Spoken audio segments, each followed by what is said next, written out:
Rapaholic was an event that we were doing which was not related to Sarkodie. When you say we, So- you and who? So it was me, Bulldog, and there is another guy called Ken. He Alright. now works with Trillium Ghana Limited. Okay.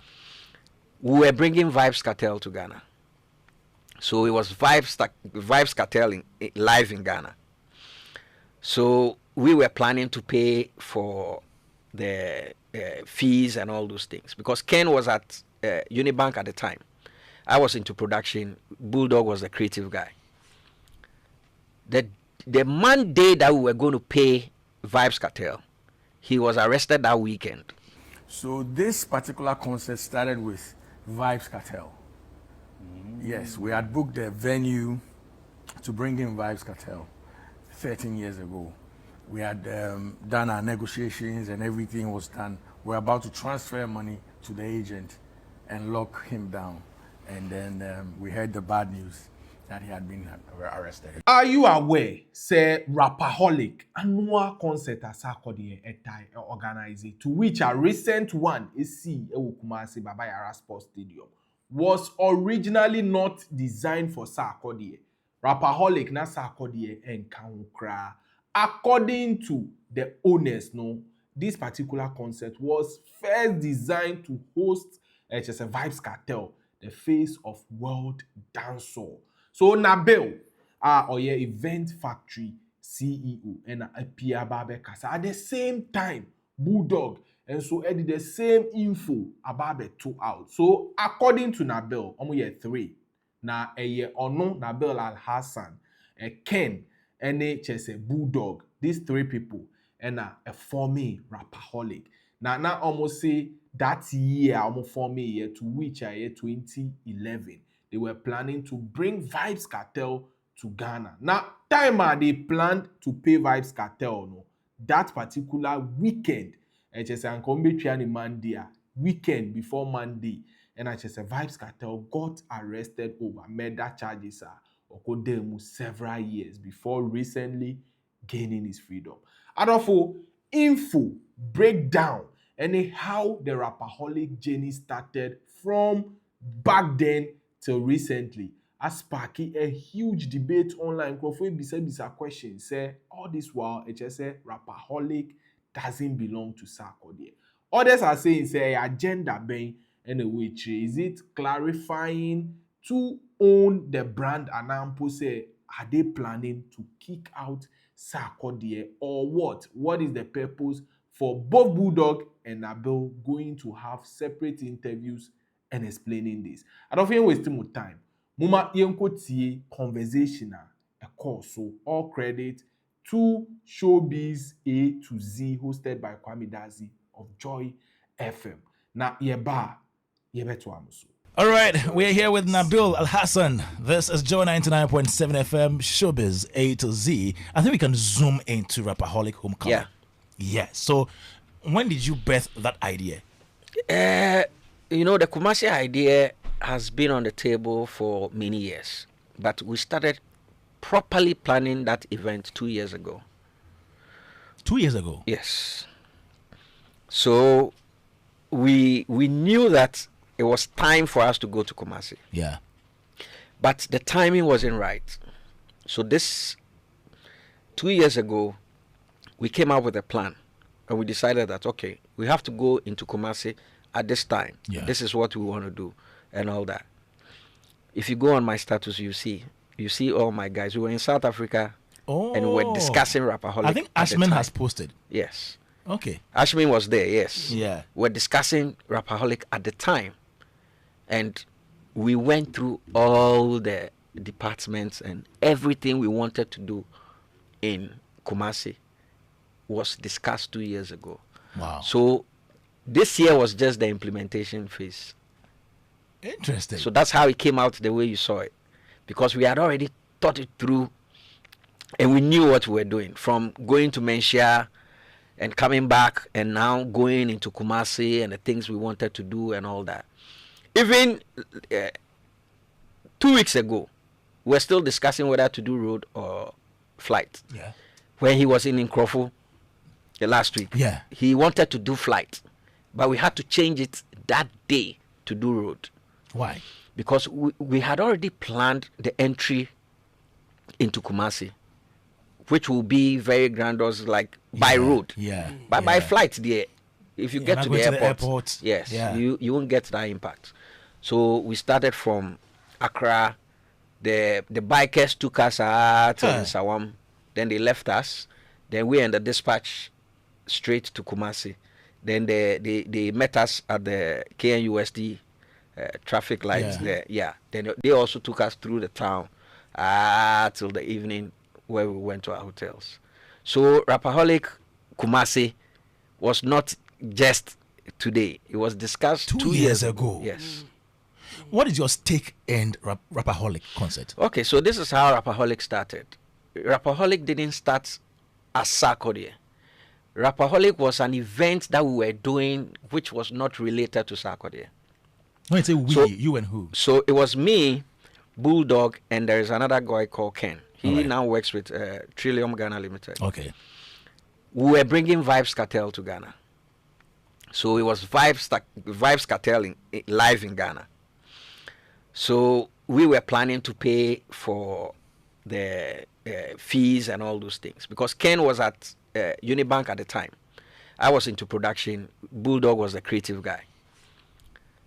The Monday that we were going to pay Vybz Kartel, he was arrested that weekend. So we were saved by the bell at the time. So one time, Bull called me and said, Charlie, they catch Vybz Kartel. And I said, so what to go do? And that time we had already put the date out already. So we were doing 24th. So with our artwork, there was a cross on the Vybz Kartel's face. You didn't know who it was. So we did the 24th and the cross was there. So everybody was anticipating, who is this? Who is this? Then he was arrested. Then City FM said they were doing December to Remember. So we were like, no, we don't want to compete with City. So let's do 25th. Now 25th, we don't have an artist because Vybz Kartel has been arrested. So we were eating at Asanka here, adjacent to bus stop. Then I said, okay, Charlie, let's do Sarkodie. We had a big debate, myself, Bulldog. Bulldog said, no, Sarkodie is young. You see any young guy they do concert before? And he said, we should do MI. This person said, we should do this. I said, no, let's do Sarkodie. Because that time he was hot. And we agreed. There and there we called Duncan. Okay. Then Duncan was like, okay, we should come to Tema. So we went to Tema. We had a conversation. And it was like, oh, they wanted to do their Rapaholic album at Bacardi's or something in Tema. They didn't want to blow it out the way we want to do. And at the time, the venue we wanted to use was the Dome. It was Fennec who was managing the Dome. The old Dome, yes. Yeah. That time the Dome cost it was costing about $12,000 to $14,000 at the time. 2011. Yes. Yeah. So when we gave this idea, he was like, "No, we are sure say idea we be We said, "Oh, let's take the Rapaholic album and come and launch it in Accra." We George, we went to Tema every day, so we decided to do it. So we told him that since he's a rapper, we'll give him a music director to coach him.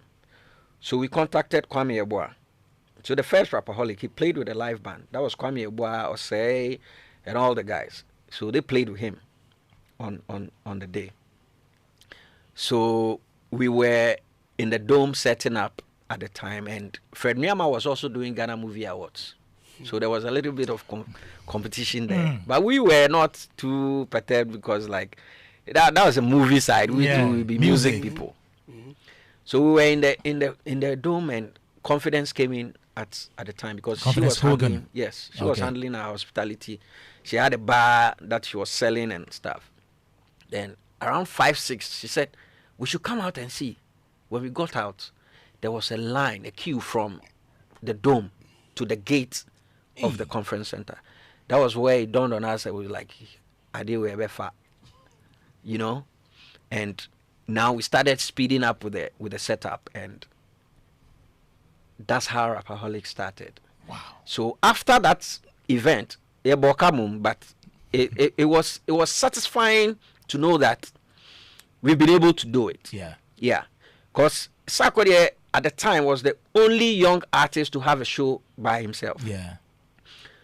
So the second time, the following year, he had dropped Rapaholic.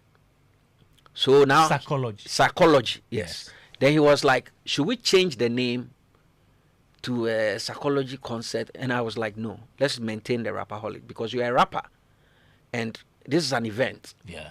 So let's detach that from your album. Now your album is there, but let's just maintain the Rapaholic concert, a brand name, so that we can maintain it. It was like, okay, let's go with it.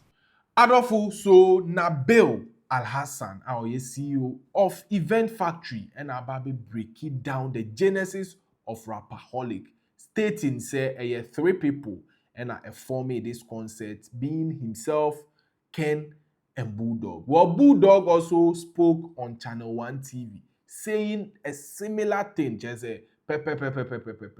Just as Nabil Alhassan said. Well, to those of us who are more into me, and share that particular video. Muma enko tie Bulldog's side also. Yeah, I'll tell you something really, really important. Oh, I mean, so this is how it started, right? So myself and the CEO of Event Factory, Nabil. Oh man. And another gentleman of mine, Ken. Yeah, well, Ken and I run Bull House Entertainment, and Nabil does Event Factory. And these 3 guys, we work together. Everything Nabil is doing, I'm on it. Anything I'm doing, he's on it. So he's my go-to guy when it comes to events and all that. I'm his go-to guy when it comes to creatives and planning and everything. So we've been together for like ages. So this particular concert started with Vybz Kartel. Yes, we had booked the venue to bring in Vybz Kartel 13 years ago. We had done our negotiations and everything was done. We're about to transfer money to the agent and lock him down. And then we heard the bad news that he had been arrested. Exactly. Yeah. So straight away, we had to go back onto the drawing board and say, who do we pick up? At the time, I was working with VIP, so I put the name on the table. Other names came up. Nabil said, no, Sarkodie is coming up. So why don't we approach him? And at the time, truly, yeah, he had amassed some sort of following. Cult following. Yeah, it's just that he's not really aggregated it, right? So I stepped to Sarkodie and told him, hey, we want to do this for you. And he's like, bruh, we are sure. I said, oh, everything is locked down. We have the venue, we have the everything. We have everything. We have stage lights. We just need you to show up. We have media, everything, because this is the space we work in, right? So we met his team and himself. I think at the time it was Duncan, right? Yeah. Yes, we spoke and we agreed on something, and then boom, I started taking Sarkodie out to do his live band rehearsals. We brought Sammy Forsin on board at the time to help him with the media, you know, because yes, myself, Nabil, Ken started planning how it's going to look like. You know, I'll say for the next almost like a decade, I was working on the artworks. I'm a graphic artist myself. Oh. So every artwork that you've actually seen from the beginning. Yeah. For Rapaholic. Yes. For Rapaholic. That was him. Yes, the billboards, all that stuff. Are you kidding me? Yeah. So out of Bulldog and so side of the story, and there is nothing like, you know, a difference, be a way no. Okay, exactly what Nabil Alhassan said. So now people are asking questions. What is the motive? Say both of them, you know, in separate interviews, are bringing this out. I don't know if you get me. People are believing. Say ebia almost set the agenda be in future. Not just ebia Sarkodie any have issue and I'm pose Sarkodie outgrows the Rapaholic. Probably they can play with other artists. But to many people, these interviews are needless because you know Sarkodie is the face. Me yabo Rapaholic until I watched this interview. The first thing that comes into my mind is Sarkodie's private concert, and he owns it. Only for me, you know, to now understand. I mean, they are also adults. They are key industry players. They might know what they are doing. But to the masses, they anchor this particular, you know, thing they said and who and shared in here. But what video? What do you think? Kindly let us know under the comment section. Out of Vybz TV, so and we don't forget to like, share, and also subscribe to our channel in case you haven't. Vybz TV.